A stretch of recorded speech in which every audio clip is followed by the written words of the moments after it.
आज आप लोग मेरे साथ पढ़ेंगे एक नए विषय के बारे में, वारंट। वारंट क्या होता है, वारंट की तामीली जो है वो किस प्रकार से की जाती है और वारंट जो है कितने प्रकार के हो सकते हैं, इसके क्या क्या प्रावधान है।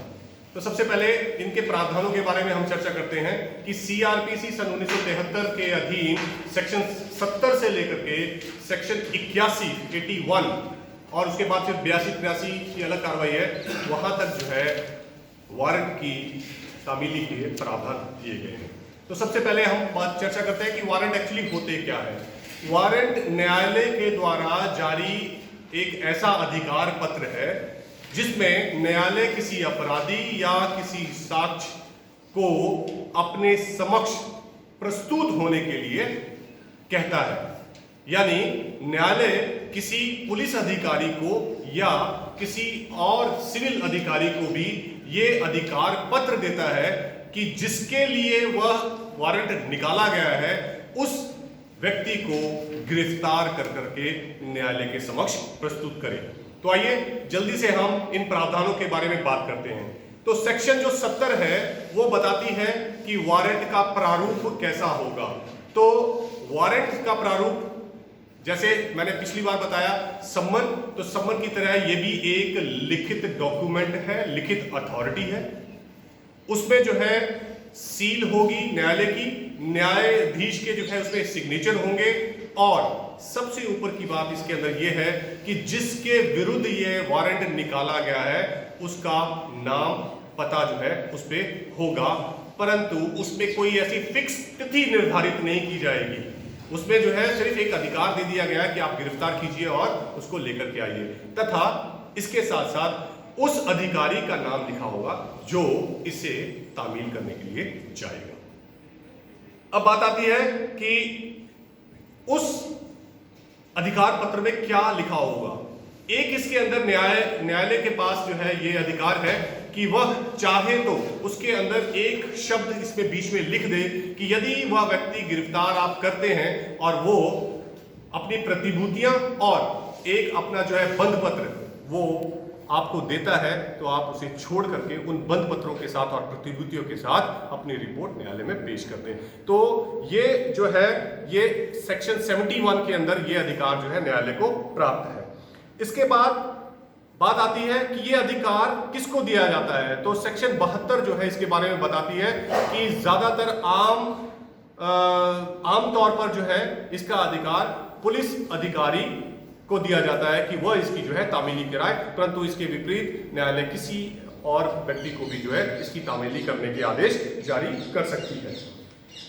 सेक्शन 73 जो है ये भी बात करता है कि वो और किसी अन्य व्यक्ति को भी जो है इसमें तामील करने के अधिकार देती है। इसके बाद बात करते हैं हम सेक्शन 74 जो है वो ये कहती है कि अगर पुलिस अधिकारी जिसको नामित किया गया है वो नहीं है या वो वयस्क है, बहुत ज्यादा उसके पास काम है, तो वो अपने अधीनस्थ अधिकारी को भी इसमें ये नामित कर करके इसकी तामीली करवा सकता है। सेक्शन 75 जो है वो ये बताती है कि जो अधिकारी वारंट की तामीली करने जाएगा उसे अपने पास वो वारंट लेकर के जाना चाहिए, क्योंकि यदि जिसे आप गिरफ्तार करने जा रहे हैं वो इसकी डिमांड करता है कि मेरे खिलाफ जो है न्यायालय का आदेश कहाँ है, तो आदेश आपको दिखाना होगा। ये उसका अधिकार है पूछने का और आपकी ये ड्यूटी है कि आप उसको लेकर के जाएं। इसके बाद बात करते हैं हम कि इसको जो है कैसे एग्जीक्यूट किया जाएगा। तो एग्जीक्यूट करने का या तामील करने का जो तरीका है वो सेक्शन 76 के अंदर बताया गया है कि आप उस स्थान पर जाएंगे जहां पर वह व्यक्ति रहता है, वहां से अगर वो आपको मिल जाता है तो आप उसको गिरफ्तार कर लेंगे, और अगर ऐसा उस वारंट के अंदर प्रावधान नहीं है तो आप गिरफ्तार करके उसे सीधा का सीधा न्यायालय में पेश करेंगे।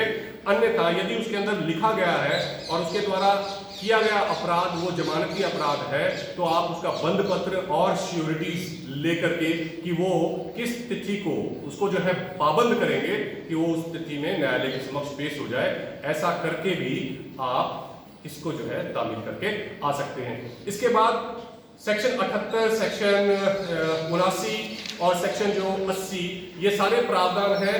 यदि अधिकार पत्र जो है वो न्यायालय के क्षेत्राधिकार के बाहर किसी अपराधी के लिए है, तो ऐसे प्रावधान वो ये उस अधिकारी को नहीं रोकता कि इसकी तामीली जैसे वो अपने क्षेत्राधिकार में कर सकता है, ऐसे ही वो किसी बाहर के क्षेत्राधिकार में भी करने के लिए उसे अधिकार प्राप्त है। अब बात आती है कि यदि इन सब वारंट के बावजूद भी वो व्यक्ति नहीं आता है, तो न्यायालय के पास, न्यायालय जो है सेक्शन 82 का इस्तेमाल करते हुए वो उसे उद्घोषित अपराधी जो है घोषित कर देती है, इनामिया अपराधी जो है उसे घोषित कर देती है, और उसे जो है फिर पुलिस के द्वारा या किसी भी व्यक्ति के द्वारा गिरफ्तार करने का अधिकार स्वतः ही जिसको प्राप्त हो जाता है। उसके लिए कोई वारंट वगैरह इशू करने की आवश्यकता नहीं पड़ती। अब ये सब होने के बावजूद भी वह व्यक्ति अपनी उपस्थिति जो है को छुपाता है, वो न्यायालय के सामने पेश नहीं होता है, तो न्यायालय के पास एक और विकल्प रहता है, वो सेक्शन 83 के तहत जो है उसकी संपत्तियों को जो है न्यायालय के साथ अटैच कर लेती है। तो वारंट के मामले में इतना ही। इसके अतिरिक्त भी जो है वारंट जो है किसी जगह में किसी चोरी हुई संपत्ति या अन्य संपत्तियों को बरामद करने के लिए और उन्हें अपने पास लेकर के रिकवर करके न्यायालय के समक्ष पेश करने के लिए भी जो है वारंट जारी किया जाता है। परंतु उन वारंट को हम सर्च वारंट कहते हैं, तलाशी वारंट कहते हैं, जिसका प्रावधान सेक्शन 94 CRPC के तहत होता है। तो यही है वारंट के लिए, और अगली बार फिर एक टॉपिक के साथ आएंगे। तब तक धन्यवाद, थैंक यू।